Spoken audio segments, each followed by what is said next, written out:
자, 엄근진 기자와 함께하는 대유잼 뉴스. 드디어 신축년 새해가 밝았습니다. 네, 음력 설이 막 지났고요. 새해 복 많이 받으시고요. 올해 한 해도 다들 건강하시고 행복하시길 기원하겠습니다. 어, 새해가 시작되기 직전에 이 또 재미있는 뉴스가 나왔습니다. 부동산 중개 수수료, 중개 보수와 관련해서 개선안이 나왔는데요. 중개 수수료 계산 그 계산법이라고 해야 될까요? 계산 체계라고 해야 될까요? 계산 체계가 이제 바뀌게 되는데 과연 어느 쪽이 이익인지, 소비자한테 좋은 것인지, 아니면 중개사, 공인중개사 쪽에 유리한 것인지 한번 살펴보도록 하겠습니다. 지금부터 시작하겠습니다. 좋아요와 구독 많이 많이 눌러주십시오. 권익위에서 이 권고안을 제시를 한 것이고요. 총 현행 체제 유지까지 포함해서 총 6개의 안이 공인중개사와 일반 국민을 상대로 설문이 진행이 됐고요. 자, 일단 부동산 중개 수수료, 중개 보수와 관련해서 현행 체계부터 일단 살펴봐야 되겠죠. 이쪽 왼쪽이 현행 체계입니다. 일단은 매매의 경우에는 이 가격에 따라서 그 거래 금액에 따라서 요율의 한도가 정해져 있습니다. 그래서 여기 보면은 자, 5천만 원 미만부터 6억 원 미만까지는 요율이 떨어지죠. 0.6, 0.5, 0.4. 그러다가 또 6억 초과부터 6억 이상부터는 다시 0.5, 0.9 이렇게 다시 올라가는 음, 그런 모습으로 현행 중개 수수료 요율이 현재는 통용되고 있습니다. 그런데 일단은 첫 번째 안을 기준으로 설명을 드리면 이 거래 금액 구간이 지금 현재 5개로 나눠져 있는 것을 7단계로 세분화한다라는 겁니다. 이 7단계로 세분화하기 위해서는 결국은 이 좀 상대적으로 저렴한 저가 6억 원 미만은 아예 통합을 한다는 것이고요. 0.5%로 통합을 하고 그 다음에 6억 원 이상인 경우에는 6억 원 이상에서 9억 원 미만까지는 똑같이 하나의 구간으로 두고 9억 원 이상 그 부분을 5단계로 세분화하겠다. 네, 그래서 상대적으로 저가인 6억 원 미만 부분은 아예 하나로 통합을 시켜버리고 9억 원 이상 부분은 5단계로 세분화하겠다. 그만큼 이제 부동산 가격, 주택 가격이 많이 뛰면서 어, 이 고가에 해당되는 그 사례들이 많아졌지 않습니까? 그러다 보니까 이쪽 부분을 조금 더 세분화하는 게 현실적이겠다라는 생각인 거죠. 그래서 위에서 보면은 역시 이 고가 중에서도 상대적으로 저가인 9억 원 이상 12억 원 미만인 경우는 0.7, 그 밑으로는 이제 조금씩 낮추는 거죠. 0.4, 0.3, 0.2, 0.1 이렇게. 음. 자, 이렇게 하다 보면 결과적으로 그 고가 주택에서의 그 중개 수수료가 많이 낮아질 수 있다라는 것이 에, 일단 그 기사에서나 이렇게 나오는 대체적인 결론입니다. 그죠? 이 예시가 있는데요. 예를 들어서 10억 원 아파트를 매매를 했다. 10억 원짜리 아파트를 누군가가 팔고 누군가가 샀다. 그러면 현재는 이제 9억 원 이상에 해당되지 않습니까? 그렇기 때문에 최대 900만 원의 이제 중개 보수가 적용이 되죠. 왜냐하면 0.9% 이내에서 계산이 되기 때문에 10억 원 곱하기 0.9%니까 최대 900만 원인데 첫 번째 안을 적용하면 이 부분에 해당되죠. 네, 여기에 해당되고 그래서 1안을 적용하면 자 0.7을 곱하니까 700만 원인데 150만 원을 공제하기 때문에 550만 원이 됩니다. 결과적으로 그렇게 되면 900만 원 대비해서는 39%가 낮아지는 효과가 있다라고 계산이 되는 것이죠. 자, 이것이 바로 매매 거래 시 바뀌게 되는 중개 수수료 요율 개선안입니다. 물론 이건 이제 권익위에서 만든 첫 번째 안이기 때문에 다른 두 번째 안, 세 번째 안, 네 번째 안, 다섯 번째 안도 살펴봐야 되긴 하지만 일단은 그 나머지 안들을 알기 위해서는 일단 1안을 잘 이해를 하시는 게 중요하기 때문에 1안을 가지고 먼저 설명해 드렸습니다. 이 그래픽은 연합뉴스 그래픽을 참고로 가져와 봤습니다. 자, 그리고 이제 두 번째 안은 보면요.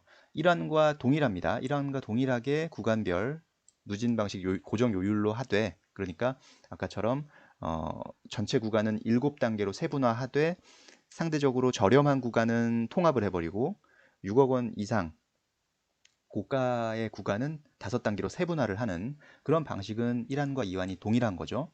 다만 고가주택 거래 구간에서는 협의를 통해 중개보수 비용을 결정하도록 한다라는 것이 두 번째 안의 특징적인 차이점입니다. 여기서 또 하나 눈에 띄는 것은 고가주택의 그 기준인데요. 매매는 12억 원 초과, 임대는 9억 원 초과라는 기준을 제시했습니다.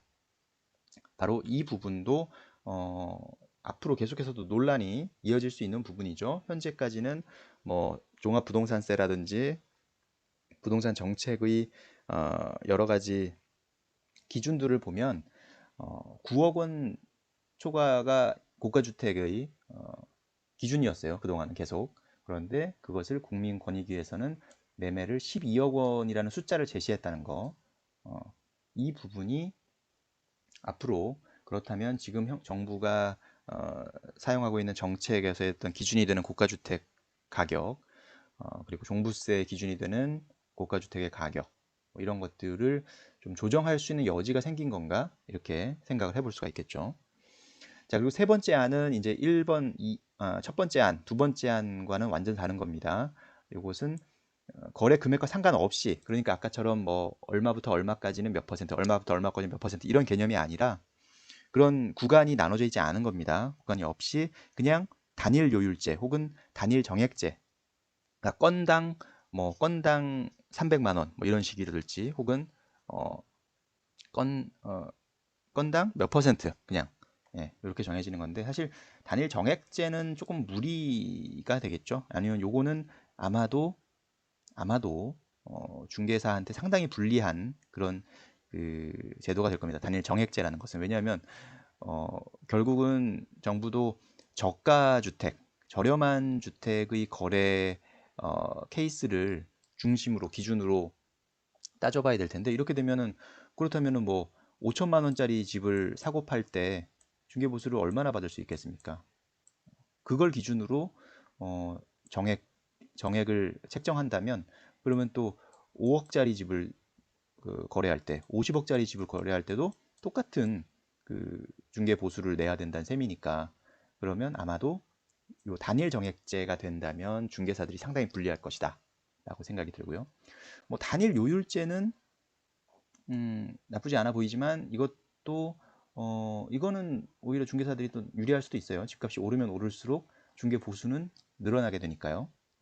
하지만 아마도 단일 요율 자체도 상당히 낮게 설정을 할 가능성이 높겠죠. 네, 그렇기 때문에 3안은 이거는 너무 극단적인 안인 것 같아요. 거래 금액과 상관없이 단일 요율제 또는 단일 정액제. 이거는 그냥 아마 구색 맞추기용으로 보기에 들어간 것이 아닌가 싶고요. 4는 매매 임대 구분 없이 0.3에서 0.9% 범위 내에서 중개사가 의뢰인과 협의해 중개 보수를 결정한다. 뭐 요거는 사실 현재의 안과 뭐 크게 달라지는 내용이 없어 보여요. 사실 저거는. 그러니까 일반인들이 뭐 0.3이냐, 0.5냐, 0.9냐 이거 잘 모르거든요. 사실 그냥 정해져 있는 대로 따라가는데 물론 요즘 그 소비자분들은 이제 협의가 가능하다는 것을 알고 계시기 때문에 협의를 요청하는 협의를 주장하는 그런 경우가 많은 그런 상황이고요.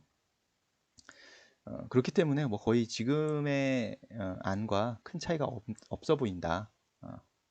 이런 생각이 들어서 이것도 결국 그냥 어, 구색 맞추기용으로 만들어낸 것 같아요. 결국은 국민권익위도 이 구간별 누진 방식 고정요율로 하되 고가주택 거래 구간을 어떻게 할 것이냐 이 부분을 조금 물어보고 싶었던 것 같아요. 중개사 분들에게. 네. 자, 이제 요게 전체적인 그 설문조사, 국민 선호도 조사의 결과표입니다. 네, 결과표. 총 1안부터 6안까지 물어봤는데 요 2안 요것을 가장 많은 지지가 나왔다 하는 거죠. 아까처럼 거래 구간별 누진 공제액을 정하고 어, 고가 주택의 경우에는 협의를 하는 그런 혼용 방식을 도입하는 것이 어떻겠느냐라는 것이죠. 이게 중개사 이 조사가 중개사 4,334명을 대상으로 그리고 일반 국민은 1,810명을 대상으로 설문을 했는데 중개사의 45%가 이 안을 찬성을 했고요. 일반 국민의 37%가 역시 요 두 번째 안을 찬성을 했기 때문에 요 안을 토대로 아마도 그 후속 작업이 이루어지지 않을까 싶습니다. 자, 이 안에 이어서 재미있는 것은 어, 소비자들은 이 이안에 이어서 역시 요 4안이죠. 거래금액, 임대, 매매 구분 없이 중개보수 0.3% 상한의 단일 요율제로 전환하자라는 거죠. 이거는 뭐 당연히 국민들한테, 소비자들한테 유리한 안입니다. 왜냐하면 자, 0.3이라는 이 요 기준 숫자 자체가 기존에 어떤 뭐 0.3, 0.4, 0.5, 0.7, 뭐 0.9 이 숫자에서 가장 낮은 숫자이기도 한데다가 이게 상한이라는 표현이 있잖아요. 결국은 0.3 내에서 협의를 할 수 있다라는 그런 기준이고 단일 요율제다.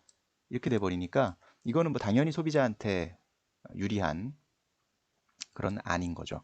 만약에 상한이 안 들어가 있었으면 조금 모르겠어요. 이러면은 중개사들의 선호도가 조금 더 높아졌을 수는 있겠습니다만 일단 상한이라는 말이 들어가 있는 이상 이거는 중개사들은 받아들이기가 상당히 어려울 거예요. 그래서 중개사들 입장에서는 가장 낮은 선호도가 나왔고 일반 국민한테서는 생각보다 높은, 상당히 높은 그런 퍼센테이지가 나왔다라고 볼 수가 있겠죠. 나머지는 뭐 거의 비슷비슷합니다. 나머지는. 그리고 현행 체계를 유지하게 하자는 부분이 또 생각보다 중개사 분들은 많이 나온 반면에 일반 소비자분들은 적게 나왔죠. 그러니까 소비자의 불만이 상당히 크다는 거예요. 지금 현행 체계에 대해서 불만이 많다. 소비자들이.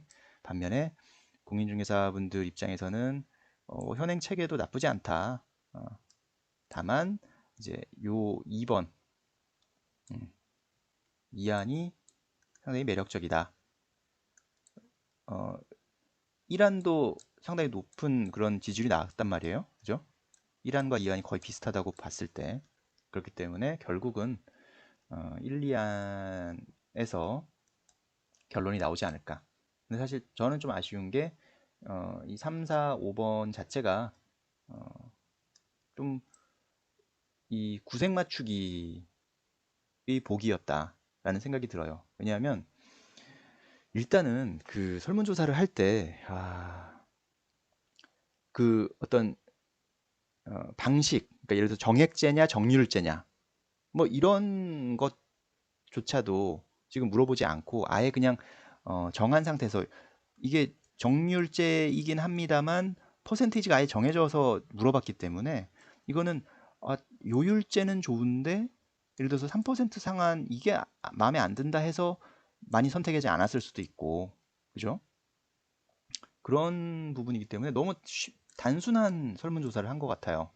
조금 그게 아쉽습니다. 예를 들어서 조금 더 여러 가지 형태, 그러니까 아예 원천적으로 이게 정액이 낫겠냐, 정률이 낫겠냐. 그럼 정액이 많이 나왔으면 그 정액을 그러면 어떻게 나눴으면 좋겠냐. 뭐 이런 식의 좀 질문이 있었으면 조금 더 종합적으로 고려를 할 수 있을 텐데 그냥 자기네들이 이 각 뭐 요율제에 대해서는 숫자를 정해놓고 이것도 단일 요율 전환하되 매매 0.5 이하, 임대 0.4 이하 뭐 이런 식으로 정해놓고 물어보니까 당연히 이걸 만약에 0.7로 바꾸든지 혹은 0.3으로 바꾸든지 따라서 숫자는 달라질 수 있는 거예요. 그죠?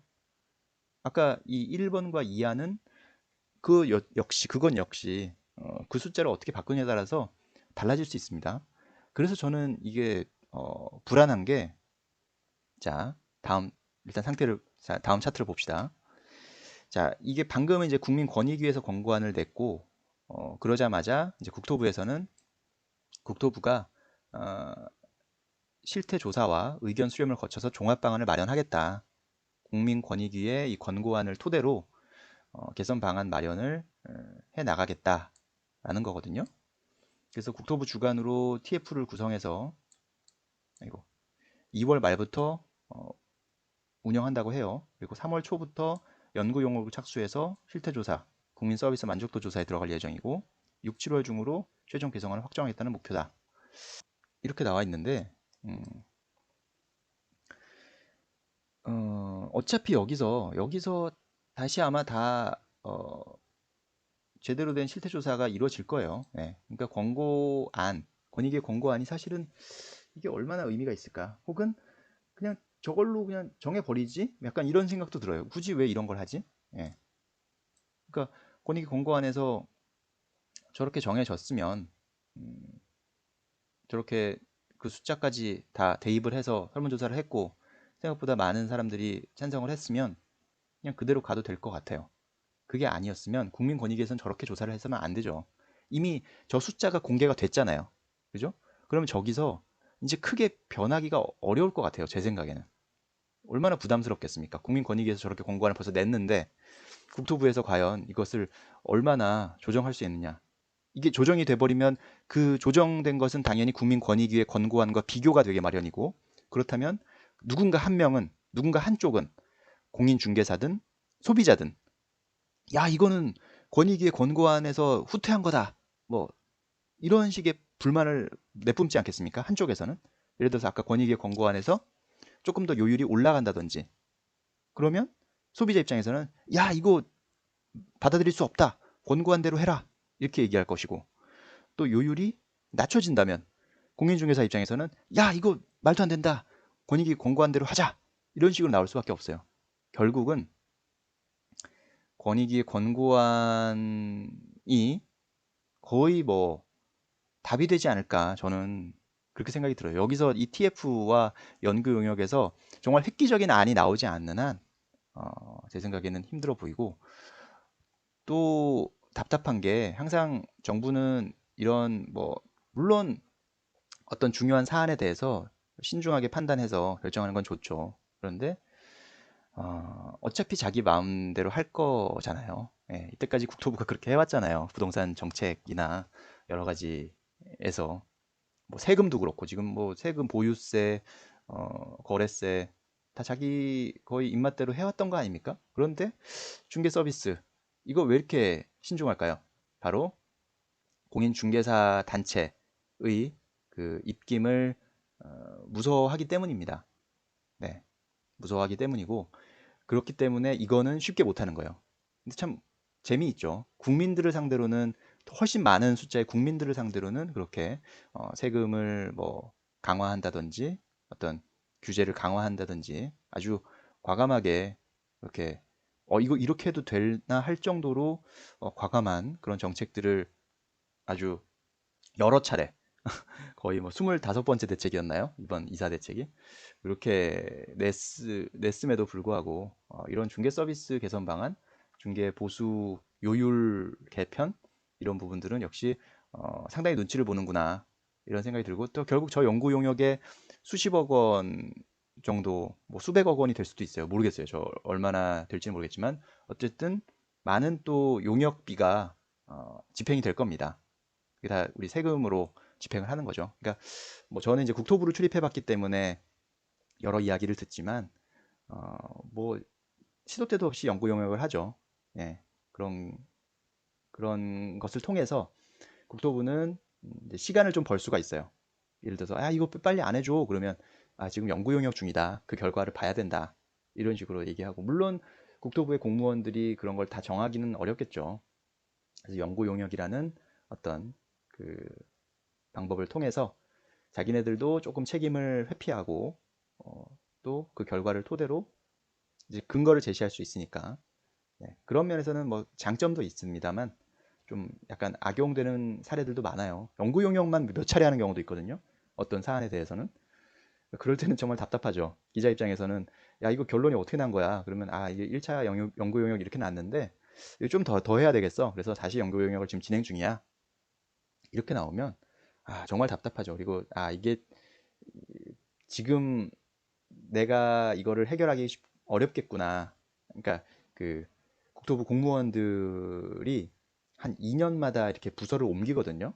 그러니까 그 이제 과장으로 왔을 때 내 담당 부서에서 너무 골치 아픈 일이 있으면 자기가 있는 동안에는 그걸 해결하기 싫은 뭐 그런 사람들이 있어요. 간혹. 물론 다 그렇다는 건 아닙니다. 어떤 분들은 진짜 의무감을 갖고 사명감을 갖고 열심히 해서 아, 내가 이걸 맡은 김에 이걸 꼭 해결하겠다라고 진짜 적극적으로 나서서 해결하시는 분도 계시고, 아이, 뭐 이거는 그렇게 저기 메인도 아닌데 국토부에서 메인 이슈도 아닌데 괜히 내가 이거 나서봤자 한쪽 욕만 먹고 일단은 연구하면서 시간 보내다가 다음 사람한테 물려주고 나는 가야지. 뭐 이런 생각하는 사람들도 종종 있어요. 예, 간혹가다 있습니다. 그리고 또 이제 장관의 그 뜻이 중요하죠. 네, 위에서 위에서의 의지가 상당히 중요합니다. 이 위에서 이거를 빨리 해결하자라고 얘기를 한다면 당연히 그 담당 과장도 빠르게 진행을 할 수밖에 없겠죠. 근데 그렇지 않다면 위에서 장관도 별 얘기 없다면 당연히 밑에서는 시간을 끌고 있겠죠. 네. 그런 것들을 보다 보니까 참 답답해요. 네. 답답한 부분이 있습니다. 어쨌든 뭐 이거는 이제 그 일정을 제시를 했으니까 6, 7월 중으로는 최종 개선안을 확정하겠다라는 그 목표를 제시했기 때문에 이거는 어, 그렇게 시간을 끌려는 목적은 아닌 것 같아요. 네. 실제로 연구용이 착수해서 그 결과를 토대로 확정하겠다라는 것 같으니까 일단 조금만 기다려 보시고, 근데 중개 보수와 관련한 요율 체계 개선이 잘 이루어졌으면 좋겠다는 생각이 듭니다. 자, 엄근지 기자와 함께하는 대우점 뉴스 중개 보수 체계 개편, 체계 개선 어느 쪽에 이익이 되는 문제인지, 그리고 이 문제가 왜 또 어떻게 시작이 됐고 어떤 그런 배경을 깔고 있는지를 한번 살펴봤습니다. 네, 조금 보시는 구독자 여러분께 도움이 되셨으면 좋겠다는 생각이 들고요. 그리고 고정요율로 간다는 것은 공인중개사 분들이 바라는 부분일 겁니다. 네. 특히 초보 공인중개사 분들, 얼마 시작 안 된 분들, 혹은 지금 잠재적인 그 공인중개사 분들 있지 않습니까? 뭐 시험을 준비하시는 분들이나 혹은 자격증은 땄지만 아직 그 개업을 하지 않은 분들, 이런 분들 입장에서는 고정요율 되는 게 훨씬 더 자신감을 갖게 되는 그런 부분일 거예요. 왜냐하면 협의라는 부분이 사실 요즘 시장에서는 공인중개사한테 불리하거든요. 네. 소비자한테 유리한 측면이 많습니다. 아무래도. 그러다 보니까 공인중개사도 그래 고정요율 되면 속 편하지. 네. 아마 그런 생각들 많이 하실 것 같아요. 모르겠습니다. 이건 현장에 계신 분들 모두한테 얘기를 들어본 건 아니지만 많은 분들이 그런 얘기를 하셨었거든요. 네. 그래서 그런 배경도 어느 정도 있다라는 것을 좀 참고하시면 좋겠습니다. 자, 엄근지 기자와 함께하는 대중 뉴스 오늘 여기서 마치겠습니다. 감사합니다.